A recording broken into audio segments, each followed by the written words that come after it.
Hoje nós iremos falar sobre a carta à igreja de Esmirna. Apocalipse 2, a partir do versículo 8. Assim diz o Senhor: Ao anjo da igreja em Esmirna, escreva: Eis o que diz aquele que é o primeiro e o último, que morreu e tornou a viver. Conheço as suas tribulações e a sua pobreza, mas você é rico. Conheço a blasfêmia dos que se dizem judeus e não são, no entanto são sinagoga de Satanás. Não tenha medo do que você está prestes a sofrer. Eis que o diabo está prestes a lançar alguns de vocês na prisão, para que sejam provados. E vocês passarão por perseguição durante 10 dias. Seja fiel até a morte, e eu darei a você a coroa da vida. Quem tem ouvidos, ouça o que o Espírito diz às igrejas. Aquele que vencer não sofrerá de modo algum a segunda morte. Feche seus olhos. Jesus, nós cremos que o Senhor tem uma carta para nós nessa noite. Essa carta que nós lemos, assim como todas que serão ministradas nessa série, foi cartas que o Senhor, Pai, escreveu às igrejas. Mas como a Tua palavra é atual, nós cremos que hoje, Pai, através da carta que o Senhor escreveu à igreja de Esmirna, o Senhor tem algo a falar com a Tua igreja. O Senhor tem algo a ajustar com a Tua igreja. E nós nessa noite pedimos, Senhor, fale conosco. Nós estamos aqui disponíveis para que a Tua palavra venha, Senhor, seja para nos encorajar ou para nos exortar. Mas nós queremos Te ouvir. Assim nós choramos e Te agradecemos, em nome de Jesus. Amém e amém.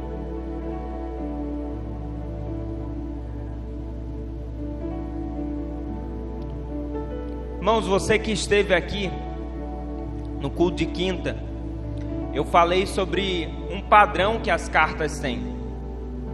As cartas, elas seguem um padrão que é, se você for olhar para todas as cartas que foram escritas, você vai ver que Jesus, ele segue um padrão, e nesse padrão, primeiro há uma apresentação. Então Jesus se apresenta. Depois há um elogio, Jesus elogia algo na igreja. Depois há uma advertência ou correção.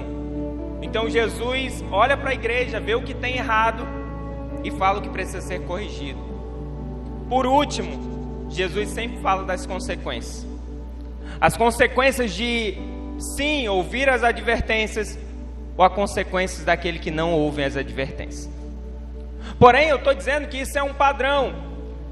Só que quando nós vamos ler as 7 cartas, você vai ver que tem 2 ou 3 que fogem em algo desse padrão. A carta a Esmirna é uma daquelas que foge do padrão. Algo do que falamos falta nessa carta. Vou ver se você está esperto. Falta a apresentação de Jesus nessa carta? Me ajuda a pregar? Falta? Sim ou não? Ai, Jesus. Você quer que eu leia de novo, irmão? Quer a colinha? Falta a apresentação de Jesus? Não, Jesus se apresenta. Ele diz que é o primeiro e o último. Falta elogio nessa carta? Não, Jesus elogia a igreja. Só que Jesus não dá nenhuma advertência a essa igreja. Jesus não corrige nada na igreja de Esmirna. Ora, se Jesus não dá nenhuma palavra de correção, nos leva a crer que a igreja de Esmirna não tinha nada a ser corrigido. A igreja de Esmirna se apresentava de uma maneira pura diante do Senhor. A igreja de Esmirna se apresentava de modo excelente diante do Senhor, a ponto de Jesus escrever uma carta e dizer: eu não tenho nada que eles precisam melhorar. Eu só vou tecer palavras de encorajamento, eu só vou tecer palavras de visão, de propósito, mas eles não têm nada a ser corrigido. Ora, irmãos, qual de nós não queria estar diante do Senhor hoje e o Senhor falar: fulano, você não tem nada para ajustar não, está tudo perfeito. Todos nós queríamos isso, estarmos perfeitos diante do Senhor. sem nenhum ajuste a ser feito. Se Esmirna estava perfeito, Esmirna então é um exemplo para nós. E nós vamos aprender com essa igreja nessa noite. Para nós entendermos e para nós aprendermos com essa igreja, é importante nós vermos os desafios da cidade na qual ela está inserida. Afinal, se nós pararmos para conversar aqui, fizermos um paralelo, aqui nós temos pessoas que já moraram no Rio de Janeiro, já congregaram no Rio de Janeiro, já foram líderes no Rio de Janeiro, e hoje são líderes aqui também. Se eu perguntar as dificuldades de expandir o reino no Rio, são algumas. Você fala, às vezes a dificuldade é você ter medo de ser assaltado. A dificuldade é talvez um coração mais duro. Quais são as dificuldades de expandir o reino em Heriotaba? É um pouco diferente. Talvez uma idolatria maior do que lá. Mas assim, são cidades diferentes, com formas de agir diferentes, perseguições diferentes. Se nós falássemos da aptidão de cada cidade, se a gente falar talvez lá no Rio, as pessoas em seus empregos, elas são melhor remuneradas. Então quando você vai fazer um encontro com Deus, o último encontro com Deus que vocês fizeram foi quanto? 250 encontro com Deus. O nosso último encontro com Deus a gente cobrou R$50. Então há uma diferença, mas em contrapartida, quando a gente olha para cá, vamos olhar para nossas potencialidades. Você tem visto o nosso trabalho de célula como tem sido? Aqui para nossa cidade, o trabalho em célula é um potencial. Talvez lá no Rio, você convidar alguém para ir para a tua casa, você ficaria um pouco receoso. Aqui não, as pessoas gostam de estar uma nas casas das outras. E a gente tem visto o nosso trabalho em célula crescer. Então entender a cidade na qual a igreja está inserida, é entender as perseguições, os desafios que ela sofrerá e também as potencialidades do lugar. Esmirna é uma cidade que na época ela era considerada a mais bela da Ásia Menor. Era considerado um ornamento, a coroa, a flor da Ásia. Todo mundo queria ir para Esmirna para ver a beleza daquele lugar. Sabe aquele lugar que você se planeja para ir visitar? Era Esmirna. Você junta um dinheirinho e fala, a gente quer ir em Esmirna. Esmirna é bonito, a gente quer conhecer, a gente quer fazer um passeio lá, quer bater foto. Essa era Esmirna. Esmirna, se nós falamos na quinta sobre Éfeso, Esmirna era a principal rival de Éfeso, a ponto de Esmirna e Éfeso competirem para ver quem conseguiria fazer um templo, um monumento em adoração ao imperador. Esmirna ganha. Então a cidade de Esmirna, ela tem um monumento, ela tem um templo onde se adoram apenas o imperador. Se a gente parar para pensar que eu tenho uma cidade que tem um templo ao imperador, você já vai parar para imaginar que essa cidade, ela não é tão solícita com os cristãos. E era exatamente isso que acontecia em Esmirna. Esmirna tolerava todo tipo de religião. Porque independente da religião, no momento onde havia um culto ao imperador, onde se precisava se prostrar ao imperador, todas as religiões se prostravam a ele. Mas os cristãos não. Porque os cristãos sabiam que só podiam se prostrar diante daquele que é o Deus Todo-Poderoso, o único que é o Rei do ouro e da prata, aquele que é o princípio e o fim. Então, se os cristãos não se curvavam, eles eram perseguidos. E talvez de todas as igrejas, aqui a gente tem a igreja mais perseguida. A história conta que chegou um tempo onde eles levaram cerca de 1.200 cristãos para o alto do monte e os lançaram num penhasco. 1.200 cristãos mortos. Na segunda leva eles levaram mais 800 e jogaram desse penhasco. A cidade de Esmirna era uma cidade que para você ser crente, você tinha que ser crente mesmo. É que ele fala, você é crente, irmão? Sou muito crente. Porque se fosse mais ou menos crente, você não era crente em Esmirna não. Porque a perseguição, a luta contra os cristãos era muito grande. Essa era a cidade de Esmirna. Só que com essa cidade, com essa igreja, a gente tem 3 aprendizados. Então vou tentar correr contra o tempo. A gente tem 3 aprendizados e 3 palavras do Senhor nessa carta. Os 3 aprendizados, primeiro está aí na apresentação, você mantém a sua Bíblia aberta. Olhe para a forma como que Jesus se apresenta. Jesus diz assim: eis o que diz aquele que é o primeiro e o último, que morreu e tornou a viver. Para a gente ouvir essa palavra, nós como cristãos, a gente sabe, o nosso Jesus, ele morreu, ao 3º dia ele ressuscitou. Para os cristãos em Esmirna também era saber que o seu Jesus morreu e ressuscitou, mas tinha mais um contexto por trás. Esmirna era uma cidade que ela tinha morrido. Esmirna teve uma batalha com alguns inimigos, eles entraram na cidade, eles quebraram tudo, eles devastaram a cidade, e por cerca de 400 anos Esmirna não existiu. Até que chegou outro homem que resolveu recriar a cidade. E aí sim, Esmirna, uma cidade que estava morta, voltou a viver, a ponto de ser a mais bela da Ásia Menor. Jesus está falando: eu sou aquele que morri, eu sou aquele que reviveu. Mas além de tudo está falando: igreja de Esmirna, eu conheço a tua história. Ele está falando: igreja de Esmirna, eu conheço o teu passado. E isso é aplicável para nós hoje, porque quando você entra aqui, independente do que você viveu, Jesus está dizendo: ei, eu conheço o teu passado, eu conheço os teus erros, eu conheço as tuas falhas, eu conheço o momento que você falhou, eu conheço o momento que você acertou, eu conheço o teu passado. Mas Jesus, ao falar para Esmirna, ele está dizendo também: vocês estão sofrendo perseguição hoje.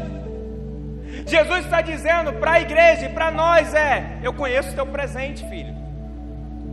Você que entrou aqui, deu um sorriso para várias pessoas, mas que aí o teu coração está chorando por dentro. Quantos cultos vêm na prova? Só a misericórdia, é os anjos mesmo te arrastando. Jesus conhece o teu presente. Mas eu tenho uma notícia boa para você. Jesus é aquele que conhece o passado, é aquele que conhece o presente, mas é aquele que já projetou o teu futuro. É aquele que ele olha o teu passado, assim como ele olhou o de Esmirna. Ele está falando: não, o teu futuro, no teu futuro tem uma coroa da vida. E ele está falando para você nessa noite: fica calmo, os meus planos são melhores que os seus. Fica calmo, os meus projetos são maiores que os seus. Fica calmo que eu faço infinitamente mais do que você pediu e sonhou. Será que você pode dar um glória a Deus por essa palavra?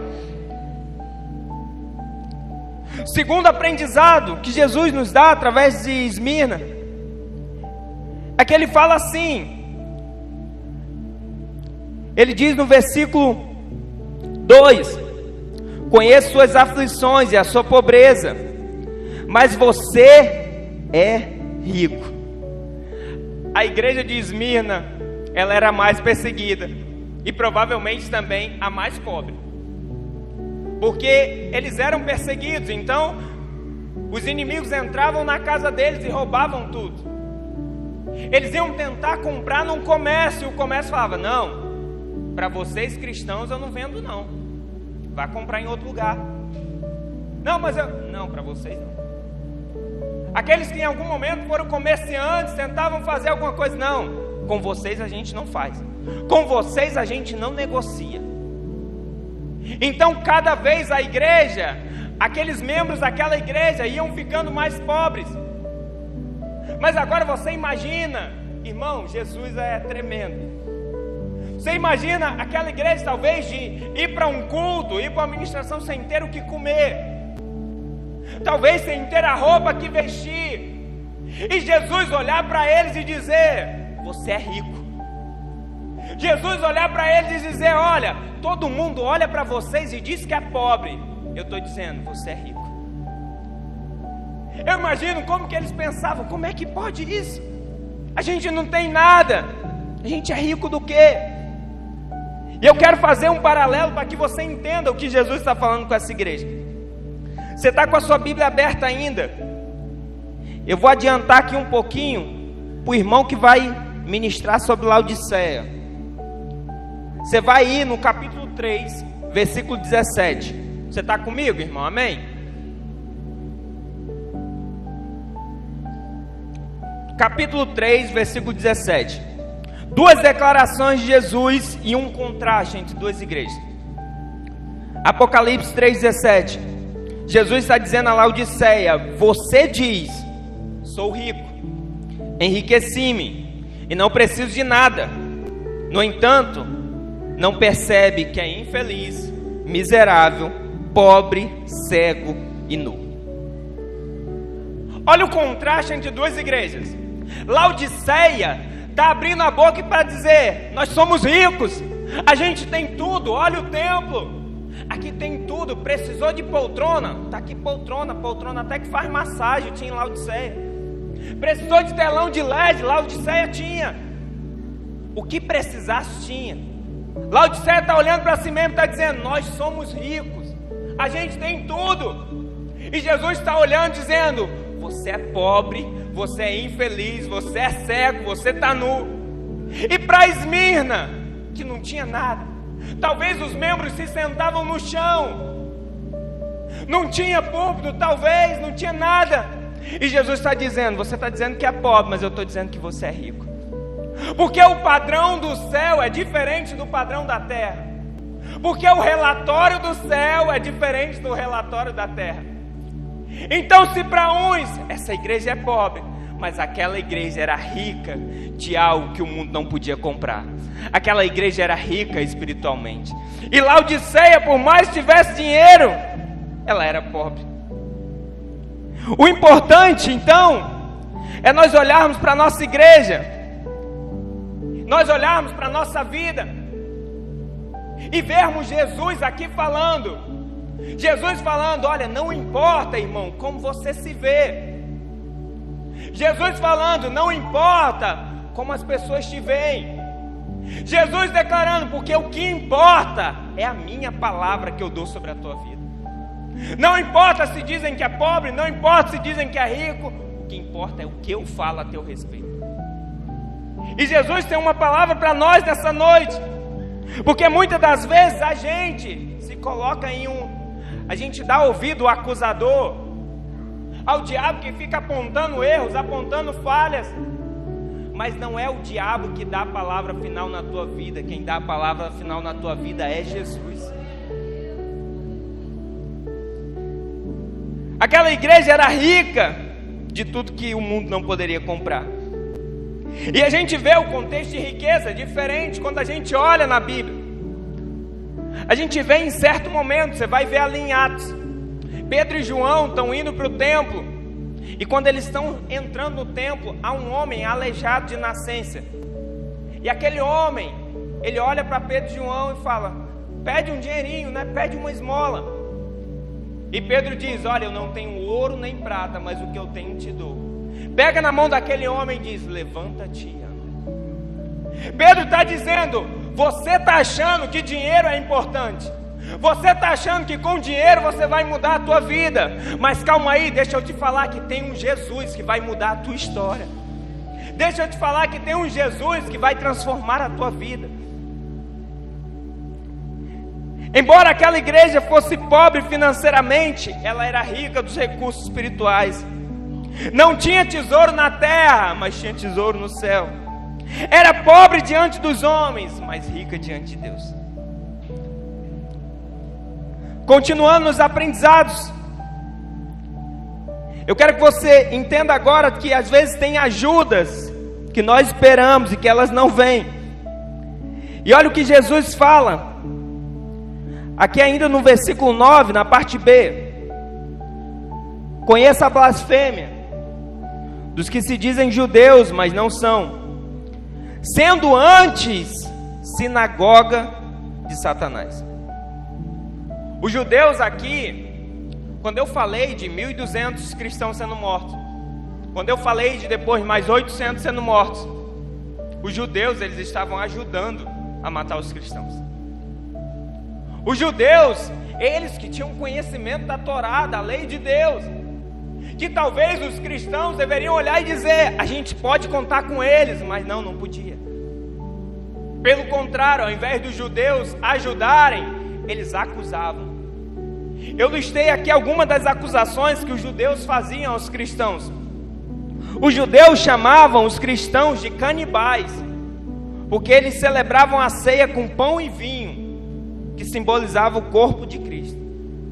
Os judeus chamavam os cristãos de imorais, por celebrarem a festa do amor, antes do ritual da Eucaristia. Os judeus chamavam os cristãos de divisores de famílias, uma vez que as pessoas que se convertiam a Cristo, elas deixavam as outras crenças e acabavam dividindo a família. Acusavam os crentes de ateísmo, porque eles não se dobravam diante da imagem de outros deuses.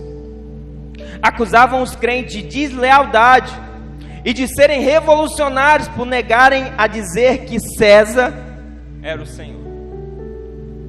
Os crentes de Esmirna, eles estavam sendo acusados de coisas gravíssimas.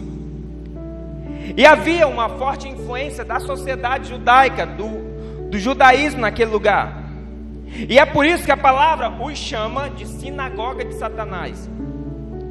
E quando a gente olha para Esmirna, a gente traz uma aplicação prática para a nossa vida hoje. Que nem sempre a ajuda que nós precisamos, a ajuda que nós necessitamos, virá de quem a gente mais espera. Pelo contrário, muitas das vezes, essas mesmas pessoas, elas serão usadas para caluniar, para puxar contra. As mesmas pessoas que você colocava expectativa que iria ajudar, não ajuda. As mesmas pessoas que você colocava expectativa que ia te dar a mão, não dão. E é por isso que Jesus deixa claro, e eu quero deixar claro para você nessa noite, que a tua esperança e a tua expectativa tem que estar no Senhor. Parece que o salmista, ele entende isso tão claro, porque o salmista vai dizer: esperei com paciência ele vai dizer: uns confiam em carros, outros em cavalos, eu porém confio no nome eleva os olhos para os montes, de onde me virá o socorro? O meu socorro vem Então você tem que sair daqui nessa noite com uma certeza: o teu socorro vem do Senhor. A palavra que você precisa vem do Senhor. A ajuda que você necessita vem do Senhor. E eu falo isso de modo pessoal, mas falo isso como igreja, porque às vezes a gente faz planos e a gente tem uma visão de reino. A gente fala: com a visão de reino, a gente vai ter aquele irmão que é crente junto, a gente vai ter aquele outro irmão de outra igreja também junto, a gente vai se juntar e a gente vai expandir o reino na cidade. Mas ao invés dos irmãos que deveriam ajudar, estar juntos, unidos no mesmo propósito, às vezes eles estão puxando contra. Às vezes estão levantando falsos de uma igreja, assim como já levantaram da nossa. Estão levantando histórias para tentar brecar o crescimento do reino de Deus. E é por isso que todo tempo, eu não estou pregando a desunião não, mas é porque a nossa confiança tem que estar no Senhor, o tempo todo, para a gente correr contra o tempo. Deus deixa 3 palavras de encorajamento a essa igreja. Temos 3 aprendizados e agora 3 palavras de encorajamento. A primeira é: não tenha medo. Cutuca esse irmão do lado e diga assim: não tenha medo. No versículo 10 diz assim: não tenha medo do que você está prestes a sofrer. O diabo lançará algum de vocês na prisão para prová-los, e vocês sofrerão perseguição durante 10 dias. Na hora da dificuldade, toda palavra de consolo ela é bem-vinda. Na hora da dificuldade, às vezes, um abraço é bem-vindo. Mas de quem vem a palavra é ainda mais importante. Então a palavra, nesse momento de perseguição à igreja, ela vem daquele que é o cabeça da igreja. Ela vem daquele que é o dono da igreja. E ela vem para dizer uma coisa, que eu preciso que você saia daqui com essa consciência hoje: de que Deus, de que o nosso Jesus, Ele não é indiferente à sua dor. Será que você pode repetir isso comigo? Você pode dizer assim: Jesus não é indiferente à minha dor. Jesus olha para aquela igreja. Irmã, enquanto não chega o ar, você liga para mim. Você liga assim, ó, que é para ser profético. Então Jesus está falando àquela igreja: não temas. E a gente vai ver que Jesus se importa com o que aquela igreja está vivendo. Jesus, ele se importa com o que aquela igreja está sofrendo. E a gente vai ver na Bíblia Jesus fazendo isso outras vezes. Quando Jesus vai até Maria, Marta e Lázaro já tem morrido, a Bíblia diz que Jesus chorou. Que Deus é esse que chora com seus filhos? Que Deus é esse que se compadece com a nossa dor? Que Deus é esse que no momento de perseguição Ele vai dizer: não temas, eu estou contigo. Não temas. Nós iniciamos esse ano com uma palavra em Josué, e Deus fala isso a Josué também: não tenha medo, Josué, nem fique assustado, porque o Senhor teu Deus estará com você por onde quer que você andar. A palavra de Deus para nós nesse ano é: não tenha medo também. Não tenha medo, porque às vezes Deus vai te mostrar e te fazer visualizar um projeto, algo grandioso, um ministério, mas aí você trava com medo. Você fica impedido de agir por medo. Você não fala com o pastor, não fala com o seu líder com medo. Mas a palavra diz também que o verdadeiro amor lança fora todo medo. Então que todo medo esse ano, irmão, caia por terra, e você venha viver o melhor de Deus para a glória dele. Segunda palavra de Jesus é: seja fiel até a morte, e lhe darei a coroa da vida. Quando Jesus fala sobre fidelidade, Jesus sabe que aquela cidade sabia o que era fidelidade. Era a cidade mais fiel a Roma. Então Jesus está trazendo à tona de que, olha, toda a cidade é fiel a Roma, mas isso é passageiro. Mas seja fiel até a morte por minha causa, e eu te darei a coroa da vida. A ponto, irmãos, aqueles cristãos, eles entendiam o que era ser fiel até a morte. A gente olha para a história da igreja de Esmirna, a Bíblia não conta, mas através de registros históricos, a gente vai ver que a igreja de Esmirna, ela tinha um bispo chamado Policarpo. Você que pensa em ter um filho ainda, pensa aí, Policarpo. Policarpo de Esmirna. O bispo Policarpo, ele foi perseguido. E enquanto ele era perseguido o tempo todo, quando pegaram ele, falaram: diga que César é o Senhor, adore a César. E ele não adorava a César. E levaram ele como se fosse para um estádio, onde aconteciam jogos, para ele ser queimado em público. Enquanto ele estava lá para ser queimado, disseram e fizeram mais uma tentativa: negue ao seu Senhor, adore a César, e você viverá.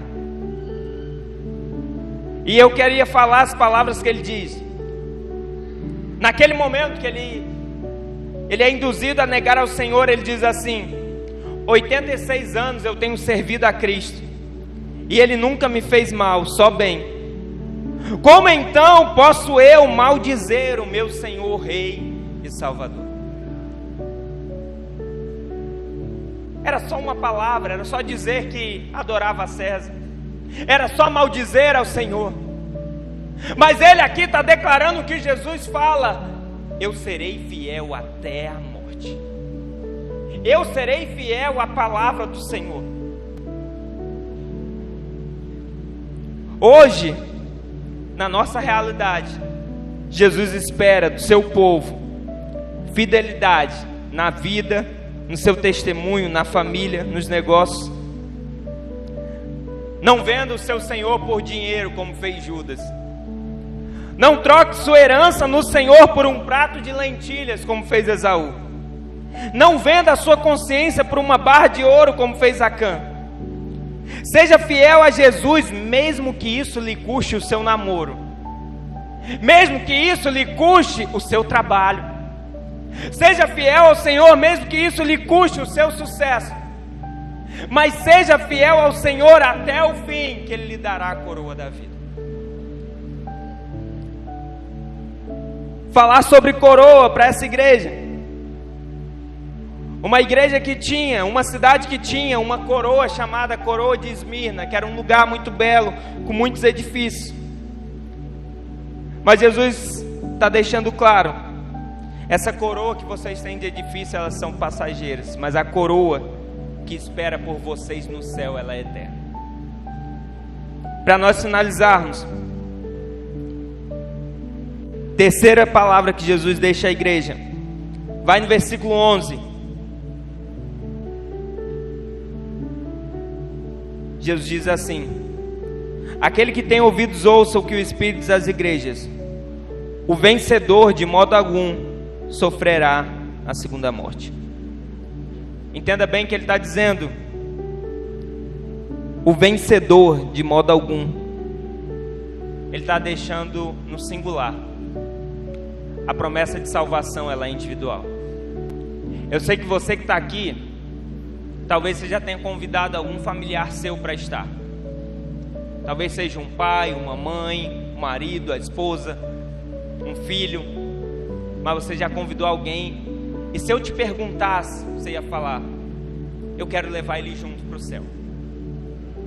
Eu já convidei tanto ele, ele não vem. Mas se eu pudesse levar ele junto, eu agarrar na mão dele e ele ir junto, eu queria, pastor. Infelizmente eu tenho que te falar que isso não é possível. A salvação, ela é individual. E é por isso que Jesus deixa claro: o vencedor. E eu sei que muitos vivem hoje, talvez essas pessoas que você convive, vivem hoje como se não existisse céu, não existisse inferno. Alguns acham que todos vão para o céu. Apenas aqueles que fizeram algo muito ruim, o estuprador, aquele que matou os pais, só esse que foi muito cruel, esse vai para o inferno, todos os outros vão para o céu. Há outros que pensam que não, só tem céu. A Hannah nesses dias me fez refletir, porque ela está o tempo todo cantando uma música, que eu não sei se é a Isabela que está escutando, mas ela está cantando uma música que diz assim: por que pararam de falar de céu? Aí ela diz: acham que Quito, que é Cristo, não vai mais voltar. E parece uma realidade, parece que parou-se de falar de céu. E quando se para de falar de céu, para de falar de inferno. Mas eu tenho que te dizer que o céu e o inferno, eles são reais. Você é um ser eterno. E ou você viverá eternamente no céu de glória, ou viverá eternamente no inferno de tormento. Jesus, ele deixa claro aqui: o vencedor de modo algum sofrerá o dano da segunda morte. Porque quando chegar o dia onde acontecerá o juízo, alguns subirão e reinarão com Cristo no céu, mas outros irão para o juízo no inferno. Outros perecerão no inferno. Embora a palavra aqui diga segunda morte, essa morte não significa um fim. Porque imagina, se terminasse tudo ali, está tudo bem, acabou, morreu. A palavra diz que no inferno haverá choro e ranger de dentes. A palavra diz que no inferno é um lugar de tormento eterno. Então não tem meio caminho. Com Jesus, reconhecendo Jesus como Senhor e Salvador, eu tenho uma graça. Qual é a graça? Eu vou nascer 2 vezes e morrer só uma. Eu nasci quando a minha mãe me deu a luz. Eu nasci de novo no batismo.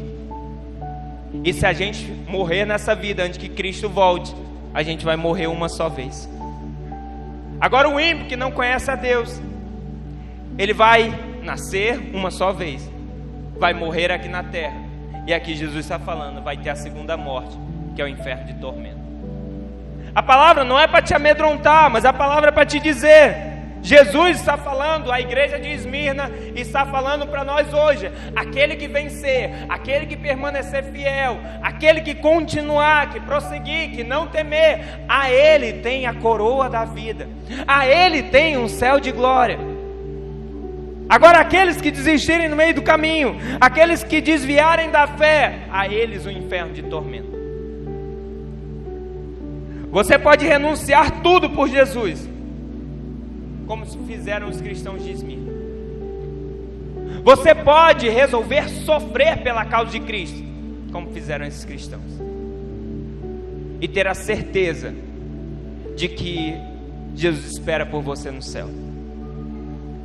A palavra conta a história de um homem chamado Estevão, que ele foi martirizado, ele foi apedrejado por pregar a palavra do Senhor. Mas enquanto ele era apedrejado, a palavra diz que ele viu o Senhor, o nosso Deus, ele viu Jesus em pé.